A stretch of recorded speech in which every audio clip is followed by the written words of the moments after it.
Secret Marvel Facebook pages may hint at what is coming next in the MCU. That is the headline on today's MBE Heroes. Yes, John, if you want to keep up with what is happening in the MCU, just go to Facebook. Yeah.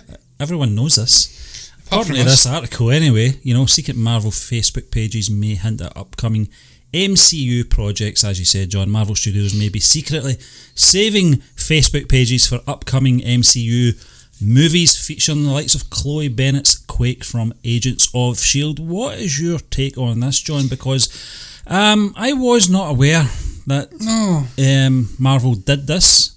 I thought it's kind of counterintuitive. It's a bit unprofessional, Yes. setting up Facebook pages, but obviously it's to set these up so no one else steals ideas and stuff like that. Yeah. But what you're going to get is you're going to get people snooping about and uncovering certain things like Black Widow and the Eternals, which were discovered. But what intrigues me more is the additional pages that were found for Dark Avengers, Young Avengers and Ironheart.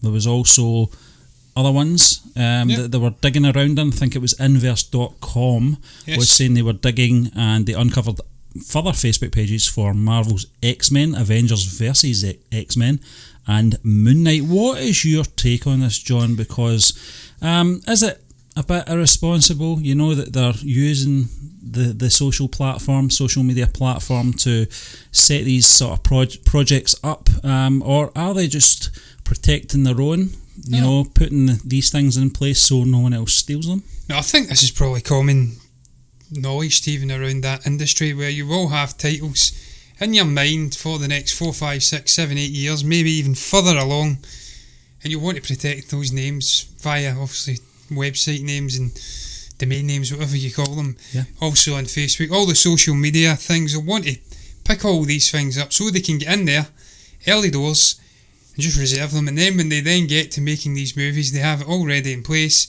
just to promote the hell out of it and have people coming in. It's all very easy instead of making life hard and having to pay these sneaky little shits unnecessary severance money or whatever to get the domain back off them. Yeah. Stephen, look, this is all very like what we get with Pixar. I mean, prior to a new Pixar movie, they give a little hint of a new character in a previous Pixar movie. We obviously seen it with Keanu Reeves' stunt. Duke Kaboom. Yes, we Canada. I was about to call him Duke Nukem there. Duke Nukem. Glad you stepped in there, John. Well, it was like a Duke Nukem sort of character mixed with Evil Knievel. But we also got that in The Incredibles too. It was in the crib.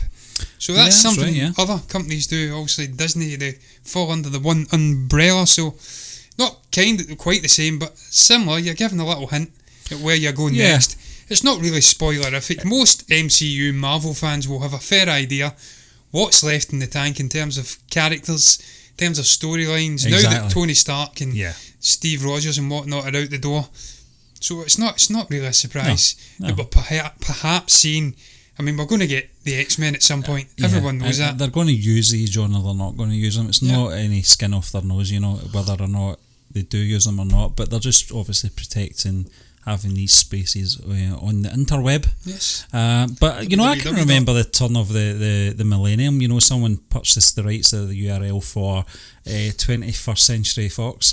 Thinking, with the new millennium, happening, that a company as legendary as 20th Century Fox would change their name. Why would they do that? Everybody knows them as 20th Century Fox. Not anymore. Not anymore, of course. 20th Century Pictures. Yeah. It still sounds good to me, but it does, that's what it was back in the 30s. Yeah, I mean, that's my view as well, John. I think it's just the studio protecting their own. I think gone are the days of what was the one for Return of the Jedi? Something Harvest, wasn't it? Blue Harvest, all the secrecy and stuff like that. Gone are the days of that with with internet, social media, and that. And you're right. Most comic book fans will know the characters that are still left, to be utilised in the MCU anyway. So it's not like it's any sort of breaking news or anything like that. They're not actually announcing when these characters will appear at any point or anything like that. No. So there's no spoilers involved, but it's still very interesting. It's something that I wasn't aware of. It's something that I'll probably have to look out for going forward as well. Whether or not other studios use this technique as well, I'm sure they probably do. And they're probably just not as well known, as the Marvel Cinematic Universe and Marvel Comics, which has been around for decades and decades. You've got all that backstory there, all these characters to utilise as well. So they're more well known than most franchises. They're in a very unique position. What was your thought though, Stephen, on some of the names in there? The ones I said that they have previously reserved but haven't yet used, the likes of Dark Avengers. Yeah. Can't see that happening. Well, Young Avengers could happen. Yeah. Ironheart is definitely still a possibility. Yeah. Obviously, with Iron Man now dead, his young daughter could assume the Ironheart mantra, whatever. Yeah, I think, John... I think that's possible. And then the other ones, obviously, X-Men. Moon Knight's already been spoke about. We could be seeing the likes of Keanu Reeves coming in. Then you've got Jessica Jones has been reserved, so we could perhaps be seeing that coming to Disney+. I don't think we've seen the last of those characters that were appearing the Punisher on and stuff, Netflix. I don't know whether or not they'll get the same actors back, John. Getting back to your first question about the likes of Dark Avengers, I think... it's an interesting concept. Yeah, I think the New Mutants is kind of covering that kind of thing to an extent. When it is released, where it will be released, I don't know, but it's certainly a cursed film, John. 2021. The Young Mutants, they did touch on what was going to happen after, obviously, Logan, with those young mutants at the very end. 23. They really were going in that direction. It all went very quiet after that. So the other one, obviously, X-Men or Avengers versus X-Men. I think we've missed the boat in that one, to be honest with you. That would have been absolutely epic if Endgame wasn't epic enough for you. Getting the likes of Robert Downey Jr. in there, Chris Evans and Hugh Jackman all on the one film, that would have been epic, but... It would have been even more epic than Civil War, which was epic. Yeah, exactly, but I think how much epicness do you need from the MCU? We just can't... You want more? Was that not the line in Endgame? But listen, I think we've missed the boat in that one, John, but some of the names, like Jessica Jones, I thoroughly enjoyed that television series. It was the one that I didn't really think would interest me, and it's, out with... what's it called? The Daredevil. That was the one I liked right after. The Punisher was excellent as well, but Kilgrave. But Jessica Jones, just for me, it was. I didn't expect much from it and got a lot out of it, But I hope to see these come back anyway. But listen, we will move on to our next article, John. It's Black Widow star David Harbour teases Red Guard's motivations. David Harbour, he's been speaking recently about the best characters in all of the MCU, and he says his character has got to be one of the best.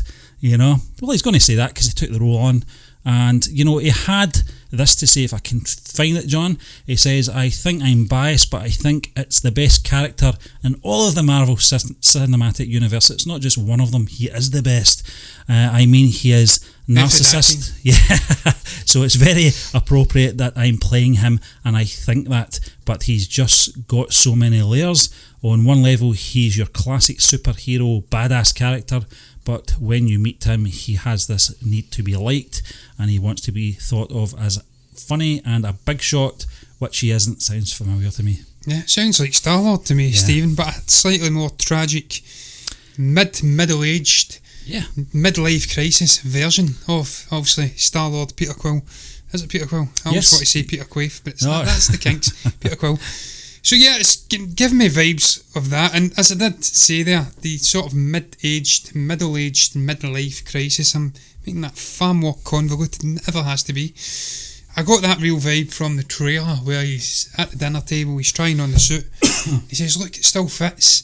So look, I do, no slang, I've been drinking again today, can you tell? I do hope they don't go down that sort of joke route and make him a figure of fun. Yeah. Because he's a great actor, David Harbour. I mean, I actually enjoyed that Hellboy movie. Yeah, it was good. Quite a bit more than most people. I thought he was pretty damn good in it. It's full of gore and just profanity, and I thought it was quite funny in the main. I love him in Stranger Things. He's a really good actor. He can do different things. Yeah. And I'd love to see him making a real success of this. The suit is very cool as well. It is like a Captain America meets the Soviet Union. Yeah. By all accounts, that's what his character is. It's a sort of USSR Captain America. And by all accounts as well, he does have a rich history in the comics. He was married, I believe, to Natasha.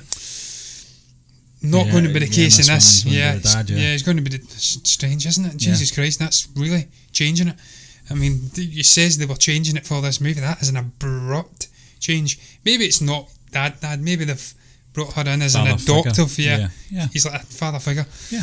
But there's so many rich characters in here. The Rachel Weisz character looks very intriguing. Apparently she will be playing a sort of big bad who reveals herself to be the true villain in the middle of the movie. We have Florence Pugh, this sort of sister figure with her and Natasha Romanoff. Then we've got Taskmaster. There's so many characters in here. Of course, we've got Natasha Romanoff herself, Black Widow. This ain't going to be a long movie. I think it's probably it's around 2 hours or something. I don't know if the running time has been announced, but that's a lot of character to fit into a fairly condensed movie. Yeah.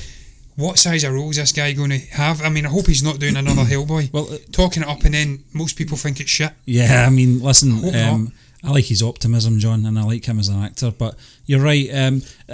Black Widow as a project is a very unique situation where this is an origins film that we don't really need much explaining. It's a strange one because we know the character so well over the last 12 years since we were introduced to her. I think it was the Avengers first film, Assemble, wasn't it? I think she went to get Hulk. So it wasn't as long as that then. It was 8 years ago then, wasn't it? It was about 2012, wasn't it? That 2012, came out. So I mean, it's long enough to get to know the character. That's what I'm trying to say. Was she? Yeah, she was. Was she in Iron Man? Was she in the end credit? You're absolutely right. I think she may have been in the end credit. She might have been, but listen, the point I'm making is that she's been around long enough, for us to get to know the character, and we kind of know her backstory to an extent. I think this is going to delve in a little bit more with her relationships with the people of the past, and how it led her to, where she is, and obviously when we first see her. So it's going to be very interesting. I'm looking forward to seeing his character as well, David Harbour's character. I think that's one of the things I'm looking forward to the most. In fact, I'm looking forward to everything about this film, if I'm being honest.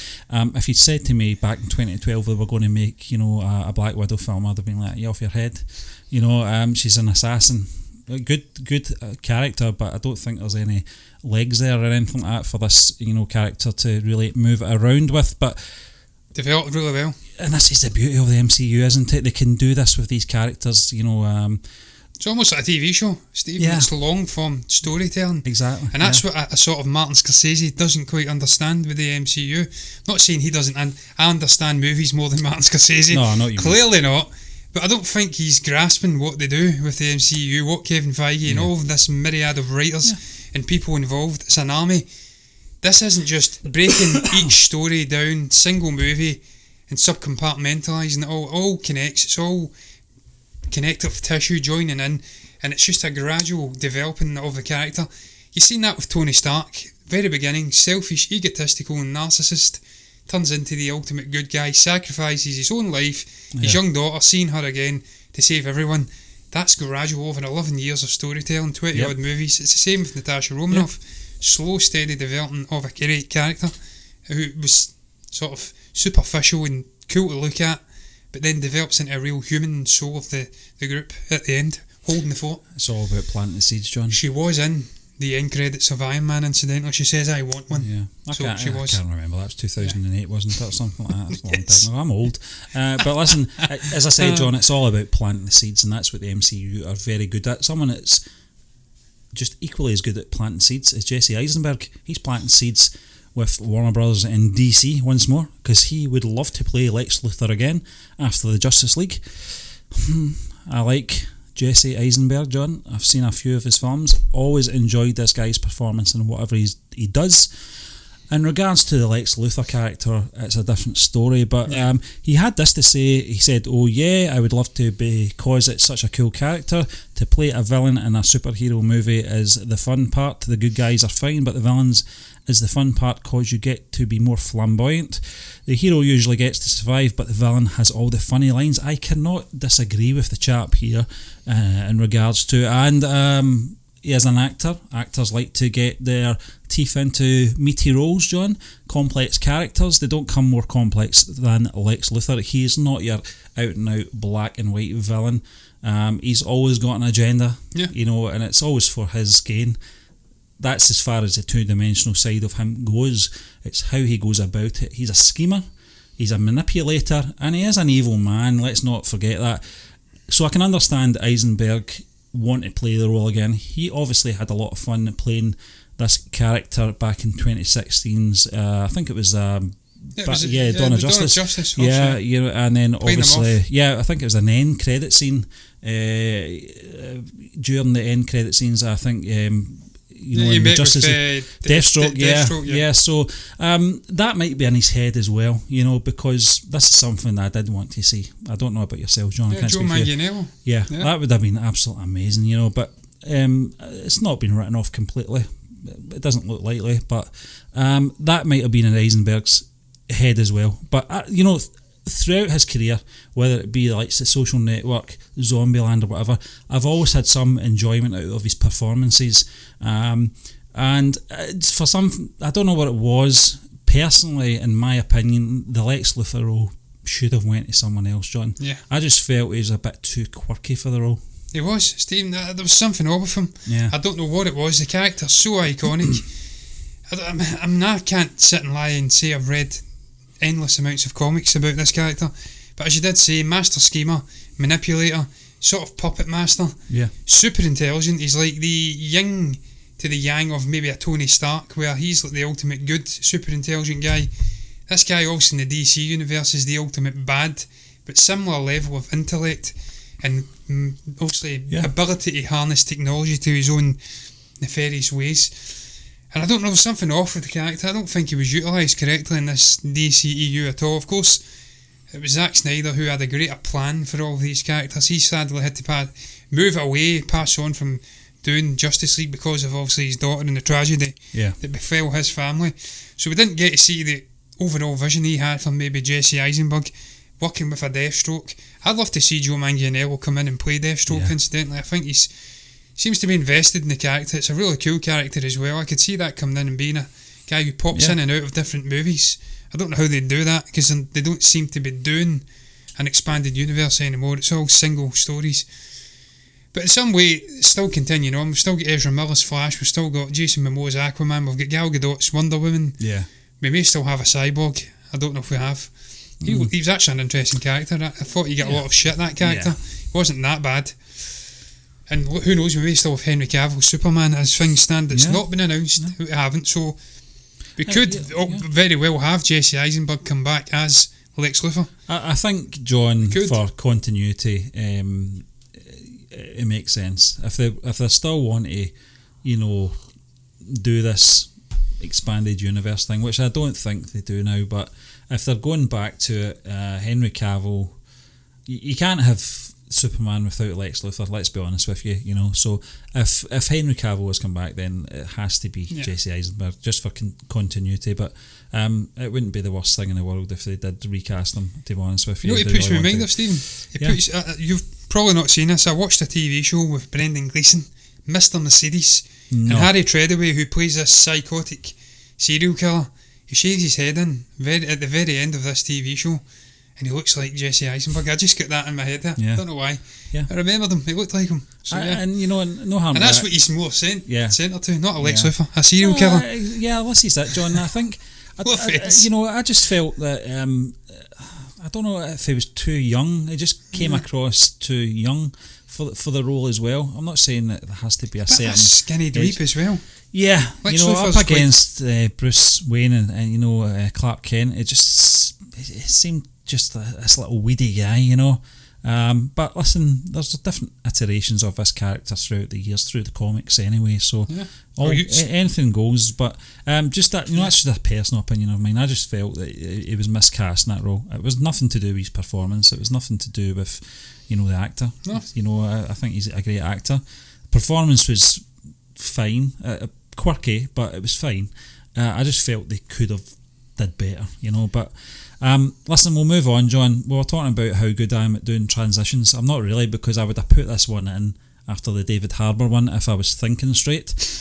Scarlett Johansson's accidentally calls Hulk a mutant. I'm sure he's been called worse than that, Scarlett. You leave these type of topics to last, Stephen. You did the right thing. This is and finally, as they do in the news, a little cat was caught up a tree. Yeah, well, this is it's a bit in that ballpark anyway, this story, John. But listen, it's very few and far between the stories. But there's an interesting context, subtext to this. Yes, and this is what she had to say. She was talking about, obviously, the Battle of New York. For the Avengers film, New York, where she says there is a Nordic god, there's the Tony Stark character, the billionaire playboy, and then there's a mutant scientist who got an anger management problem. Now, she's been picked up and saying this. I know what she means, but certainly there's people picking up on this that she might be referring to, obviously, the X-Men, and the word mutant is always connected with that band of heroes, John. But what's your thoughts on this? I don't think there's too much to look into this. I don't think we'll be talking about this for the next 10 minutes, put it that way. Well, Stephen, there could be something under the surface of this. If I recall correctly, look, I may have early onset dementia, so I may not recall correctly. Who knows? No offence to anyone that does have that horrible condition. Hulk did have some sort of connection with Natasha Romanoff throughout the Infinity Saga. If I do recall correctly, there was a sort of interest there. So this could play into this sort of prequel story. There could have been a moment in the Black Widow movie where he reveals something to her. Maybe origins that are different to what we know in the actual comic books. It could be that he is, in fact, some mutant and he knows of the... Well, we're getting She-Hulk as well, so... But obviously, that's through blood transfusions and whatnot, but...